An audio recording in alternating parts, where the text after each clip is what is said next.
Hi, it's Jessica DeMassa with WTF Health. What's the future of health? I'm talking to the who's who of health tech and healthcare innovation here in the Digital Health Studio. And joining me right now, I have Ian Manovel. He is the head of health for Fujitsu. How are you, Ian? Very well, thanks, Jessica. Good. So we're going to dive into cloud in healthcare and hear about what's going on, because we were chatting before and you were telling me things are starting to change with how people are thinking about putting their data up in the cloud, or maybe not thinking about putting up their data in the cloud for a very long while. So tell me what you found out. Yeah, well, Fujitsu ran a survey on cloud adoption readiness together with the Australasian Institute of Digital Health. And the findings were super interesting. So we surveyed close to 300 digital health experts, and we asked them a whole bunch of questions. And one of the key findings was that 82% of the respondents did not have a cloud adoption roadmap. So they hadn't formalised any sort of a plan of how to move the technology to cloud environments.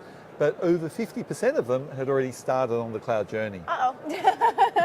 So we're buying things where we're not exactly sure what we're buying and how it's going to get us from point A to point B. That's it. All right, so what's been happening as a result? Because I'm sure in your job at Fujitsu, you're trying to help people determine that roadmap for how they're going to implement cloud. What are some of the challenges that you're encountering? Because I would imagine that this is a sea change for a lot of health IT departments to think about, is moving everything from servers and from having control over, and then kind of letting that go into a decentralized cloud-based environment. So tell me a little bit about what you're hearing.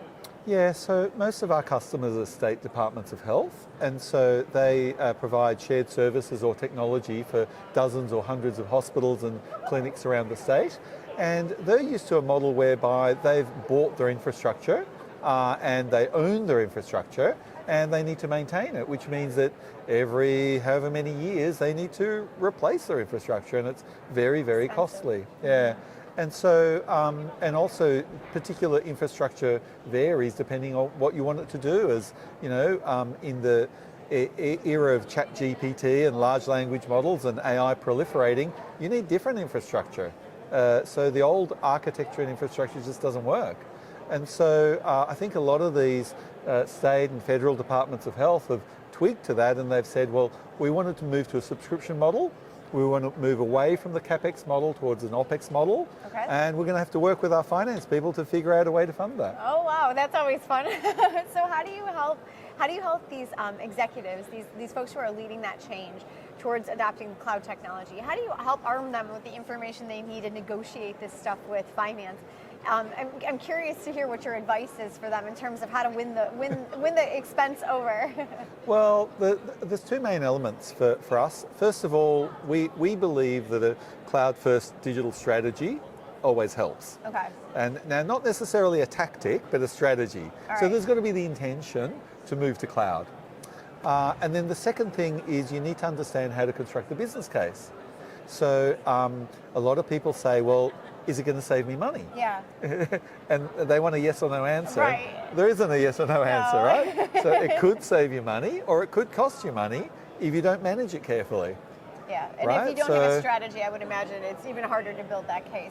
So let's talk about that for a second. What are your hot tips for putting together a cloud roadmap or a cloud strategy? I mean, you're dealing with people in all different places in the process of developing that. So give us some tips. If you've done nothing, but you're already buying stuff, what should you do? What are your tips?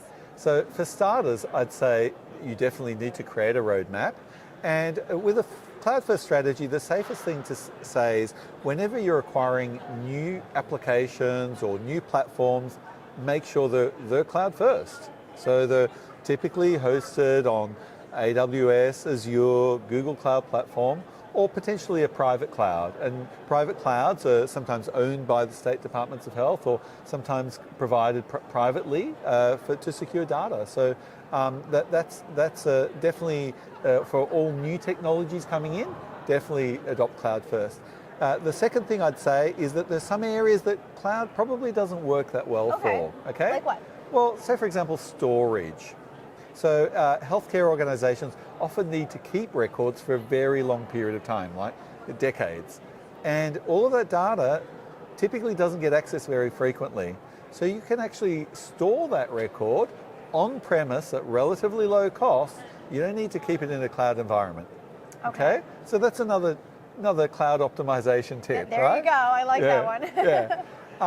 The other thing that you've got to do is you've got to work with your finance colleagues so that they can understand that things that they used to pay for once every 5 years or once every 10 years, they now need to budget for every month.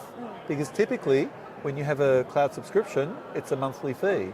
And a lot of health systems operate at a fixed level of expenditure. Yeah. If you go to them and you say, we want you to spend more per month, they're not going to understand that easily. Yes. So I mean, talk a little bit more about that, because that really does require a sea change in terms of just the cost of how care is delivered, right? So, I mean, as far as, are you meeting a lot of resistance in that, or do people kind of understand, no, we need to invest in the infrastructure for the future, and it's going to require a different type of payment model?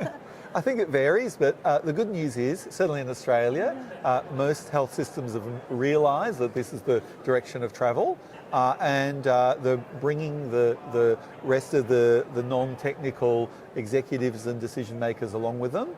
I think some of the health system funders and finance people still need a little bit of support in terms of understanding how to convert those capital costs into operating costs and smooth them out over the time period of the subscription. But then the other issue for us is, even once you've decided to, say for example, you want to move your applications or your data to that cloud-hosted environment, it's not like one fixed price, right? So different parts of the cloud are charged out at different rates. Okay? So that's another little complication here that we need another to work gotcha. All right, but no, but you've got to, I guess, keep all of this in mind, so it helps to have the perspective of somebody who's got an expertise in this like yourself. And then how are folks handling the idea that, you know, like you said, you could store still with the technology that's in place on site, but then move other things to the cloud?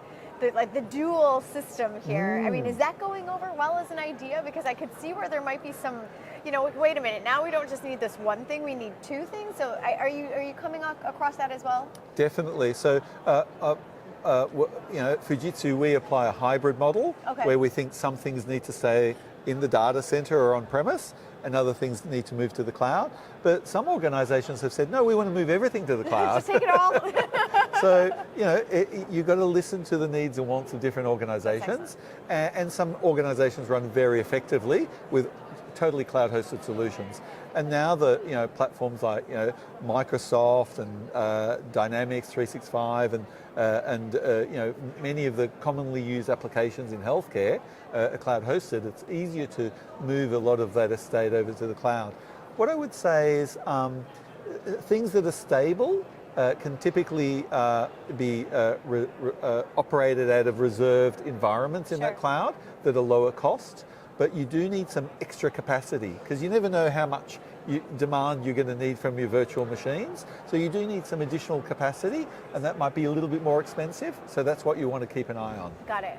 Now, I'm curious to know from you, like, you know, what's the ultimate benefit of cloud? Like, I mean, for those who might be early in the days of starting to buy this technology and implement it, and it might be, you know, it sounds good in theory, but like, what's the ultimate benefit? I mean, you have clients who've been using Fujitsu technology in this way for a long time. So what are some of the things that you've seen in those healthcare organizations that have either transitioned to a hybrid model or have transitioned into a full cloud model? Yeah, look, it is complicated to explain, and you know, there's not a simple, easy answer, but the way I put it to people is, just say, for example, you've got a laptop in your workplace, and then you're at home, and maybe you've got your own personal laptop, and your laptop at work has the application that you need to work on.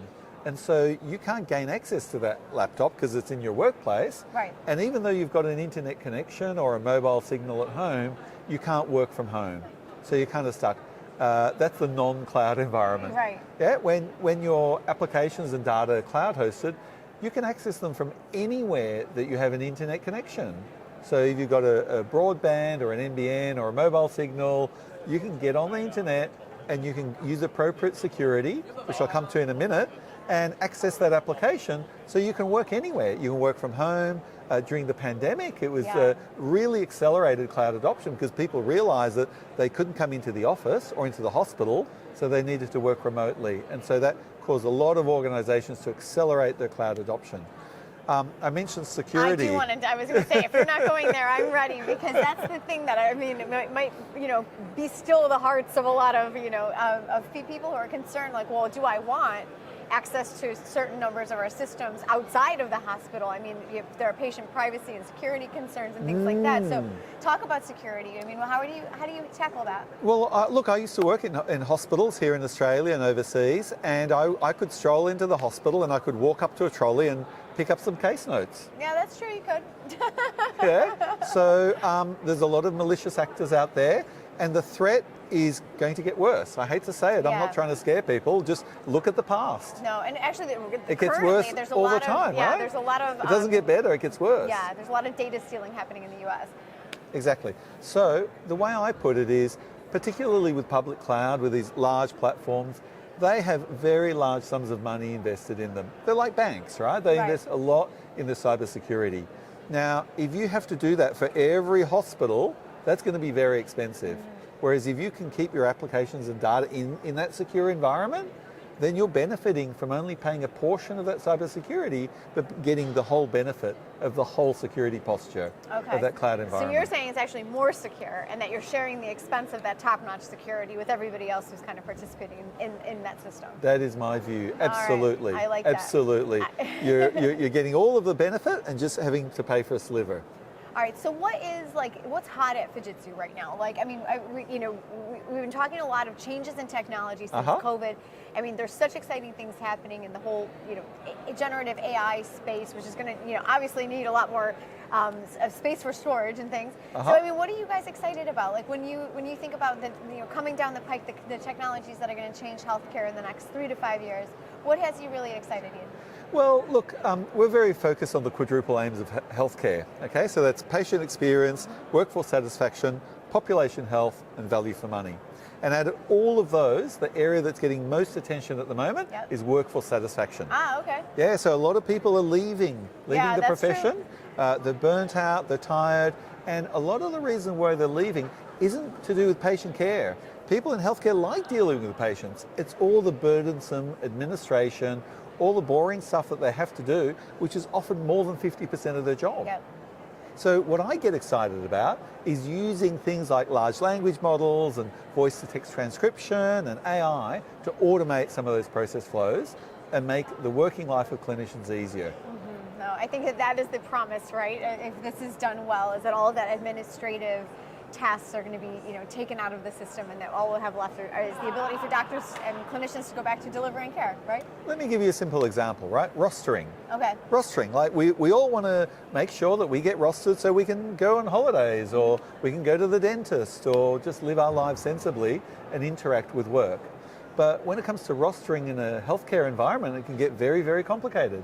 And I often talk about operating theatre rostering, right? So you've got the patients on the waiting lists, you've got the surgeons, you've got the nurses, the technicians, the managers, and then you've got all the operating theatres, and then you've got all the inventory and the drugs, and all of it's got to be managed in a high-cost environment. So it's incredibly difficult to manage that. So one of the things that Fujitsu's been working on is a combinatorial optimization tool. Okay, wait, combinatorial optimization tool. That just rolls right off the tongue. I mean, what a great name.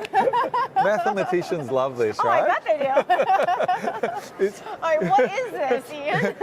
It's mathematics that gives you a headache. Okay. But luckily, Fujitsu makes some high-performance computers that are sort of quantum-inspired, and they can make these calculations very quickly, and they can run the application to make sure that by taking in all these inputs of people and medicines and operating theatres and so forth, we can put all of that into the computer and quickly calculate which theatre should have which operating list with which surgeons and which patients in the most optimal way. That's awesome. It comes back to the other quadruple aim, which is value for money, right? Right. Absolutely. So when you've got an expensive space in the hospital, You want to make sure it's busy, Optimized. it's being optimized. Yeah, absolutely. Now, what kind of success are you having with uptake in terms of that product right there that you just talked about? It's a good question. It's completely new. It hasn't been released in Australia yet. Ooh, coming soon. I love it. So it's been trialed in Florida, Okay. in Vancouver, and in Exeter in England. All right. So it's Can you gossip at all about how things are going yet, or no? It's going very well. All right. So typically it works in larger hospitals, so like big teaching hospitals with lots of operating theatres, where there's a lot of inefficiency. Yeah. Because let's face it, humans are not very good at rostering. No, I mean not to that degree. Not as good as a computer. All right, Ian. So we're here, at a digital health conference, and there's been obviously an uptick in digital health around the world thanks to the pandemic. In that space, is there anything in particular that you're excited about? Whether it be telehealth or more different types of ways to engage patients. I mean, you talked about the quadruple aim and that customer experience. Give us a sense of what's happening in that space for you. Yeah, look, one of the things that we see, which once again relates to workforce satisfaction and efficiency, is using large language models for transcription and generation of templatized documents which clinicians need to generate. So it could be, you've got an outpatient clinic and you've got a dozen patients who are coming in to see you. And so instead of waiting weeks and weeks before you've transcribed those letters, you can create those on the fly. That's nice. It could be when you're discharging a patient from hospital, you've got to capture the presenting complaint, the diagnosis, the procedure, the medications, etc. All of these are really good candidates for generative AI. So I think this is something that's taken the world by storm in the last few months. Yes. And it's still at a slightly experimental stage. Absolutely. And, healthcare is a cautious business, right? We don't want to experiment with our patients. We want to keep them safe. But I think this is a technology that's going to work really well. It's going to turn a lot of those boring forms and templates that have to be filled out. It's going to accelerate that and then free up clinicians to be more productive and get better patient outcomes. Fantastic. Well, Ian, thank you so much for letting us pick your brain, find out what's going on at Fujitsu. I really appreciate it. Thank you. Thanks, All right, Jess. I'm Jessica DeMassa, talking to the who's who of health tech and healthcare innovation. You can find more interviews on my YouTube channel. It's youtube.com/WTF Health. Thanks so much for joining us. Bye.